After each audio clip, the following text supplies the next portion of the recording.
Hello, everybody, and welcome to the Glory Reds podcast. It's your match preview: Arsenal versus Manchester United. Another bing bada bang game, a game of the season, the game that is going to defy odds, that is going to create and generate a week of debate and talk and blah blah. This is when family members are going to clash.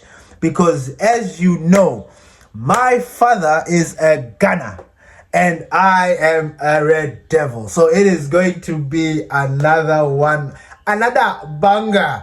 Now, you know what? My dad got the first lick when they beat us at home 1-0. I'll take that. Man City did the same thing. They beat us away. And we said, you know what? We need to revenge. My father has been talking plenty. You can see the confidence oozing out of him, the way he talks about Arsenal, the way he talks about us, the jokes. He's always watching memes about Manchester and Arsenal whooping our asses. He's confident. It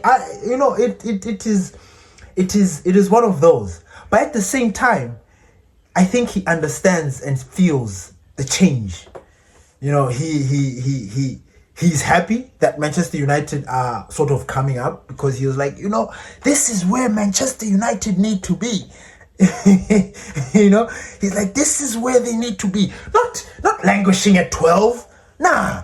Manchester United need to be amongst the best. That is his speech. So today, I am here to discuss the match preview, ladies and gentlemen. And without further ado, I do not want to waste your time, because this is just a one-time thing. This is my lineup. As you can see it, there's maybe one change. There is one change compared to my last my last starting lineup.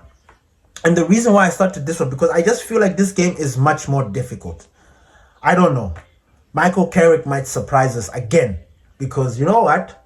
Truth be told, and I will not hide it, when he picked the team that he picked against City, I was stressed. I was like, nah. What is Maguire doing? First of all, because he has not played ever since he's got back from injury. Number two, what on earth is Dalot? Okay, I understood why Dalot was there, because Mazraoui was missing. But you know what? Mazraoui is back, so that is a different story. And then there is Dogu. For me, the jury's still out. I am still not convinced by Dogu. I am happy, though, that he is doing certain, his contributions. He's finding himself in some very important positions. And there was something that I read that I'm like, you know what? I'm actually stupid for actually going too much on this kid, because he's only 21 years old. He still has plenty to learn. But the thing is, they always say that the first impressions are always whatever that's saying about first impressions.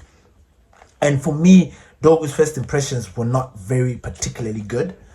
I do not like players that get knocked off the ball very easily. It is an annoying thing. Rasmus Højlund did it. I think I've preached this so many times. And then there was that thing of him not putting in the bananas when he's supposed to put in the bananas. I was always expecting him to put the bananas. Now he's putting in the bananas. Very beautiful crosses. He's finding himself in very good positions.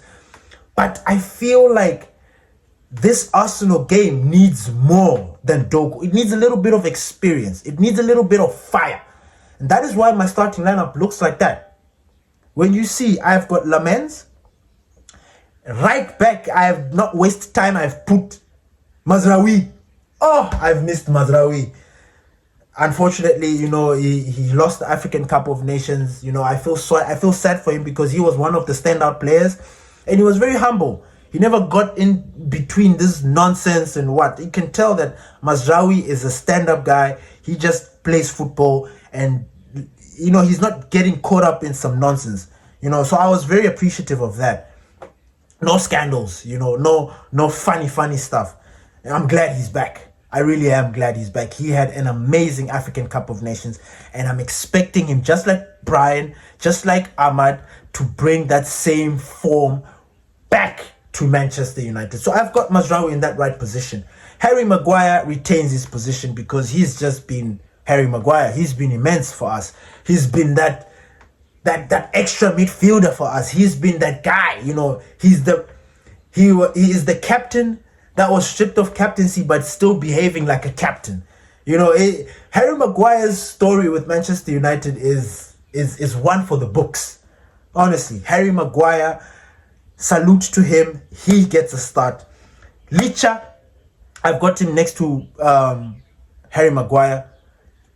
He's been getting a lot of flack from these ex-players. This is saying that he's short, blah, blah, blah. They'll take him, pick him up and throw him. All that nonsense. And yet he manhandled the best striker in the Premier League. He took that striker and he put him in the pocket. And he carried him like a baby. So I'm not too worried about Licha in this game. So I've got him right there. And then in that left-back position, we have got Shorbeto Carlos. Shorbeto Carlos, when he's fit, immense, but we need to start. I think Dogu is going to be the next Luke Shaw. I don't know, but Luke Shaw, as long as he's fit and he's still playing for Manchester United, he retains his left back position. In that midfield, we have got brother Casemiro, the one that is leaving. Like, I cannot imagine any other midfielder in that position. He needs to be the destroyer. He needs to take us back to those Champions League nights that he won, those 5 Champions League with Real Madrid. We want to see those tackles. Those tackles are going to go down. They are going to go down in this game. So Casemiro retains his position. And then Kobe Mainoo next to him. Kobe Mainoo has got new life. Kobe Mainoo is feeling important. Kobe Mainoo sent Semenyo to the store and to go and buy some groceries. I am expecting him to do the same in this game. To take Arsenal and teach them a lesson. A lesson. And then that right winger, we've got Amad Diallo, our mercurial star boy, electric Ahmad, dazzling in that right position. We're expecting him to be cooking in that right position.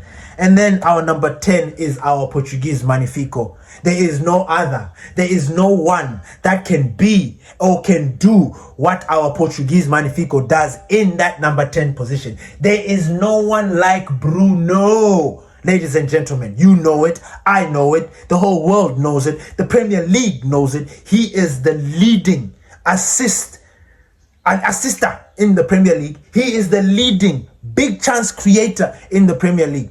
Who else would you put in that number 10 position if it's not for El Magnifico, Bruno Fernandes? And then in the left position, I've gone with Cunha again.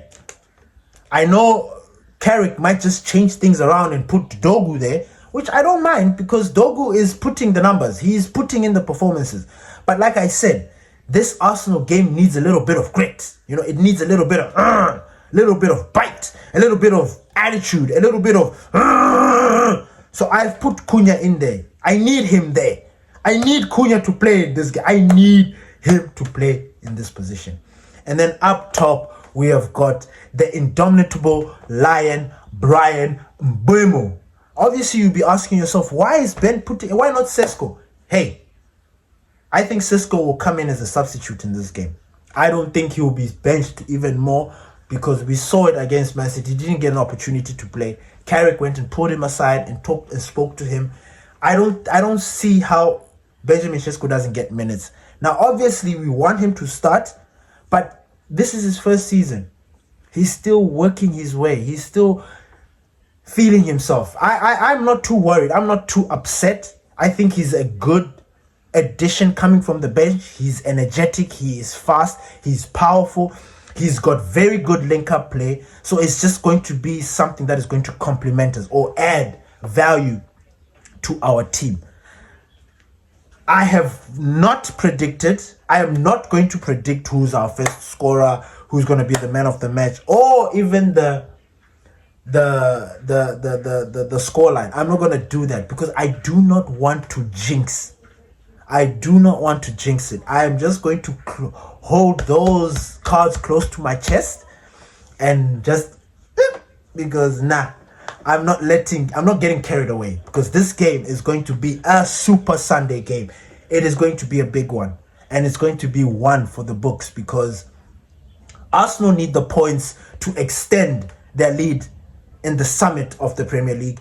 We need the points to enter into that European spot and cement ourselves there. So who is it going to be?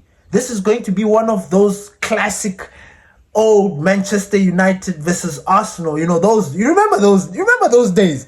And my dad, he remembers those days. I can tell you, every time he speaks about Arsenal, he will talk about the Henrys and the Vieiras and all those guys. So this game is going to be like that. And again, let me not say something that I said against Liverpool. Liverpool, we wore the white jersey when we went to Anfield and we smacked them. The last time we wore the black jersey at the Emirates, there was this that happened. What is it? The Millie Walk, some Jesse Lingard did something. This jersey is going to be worn at the Emirates. I hope the gods do their part. Thank you, everybody, for listening to the Glory Reds podcast. Peace.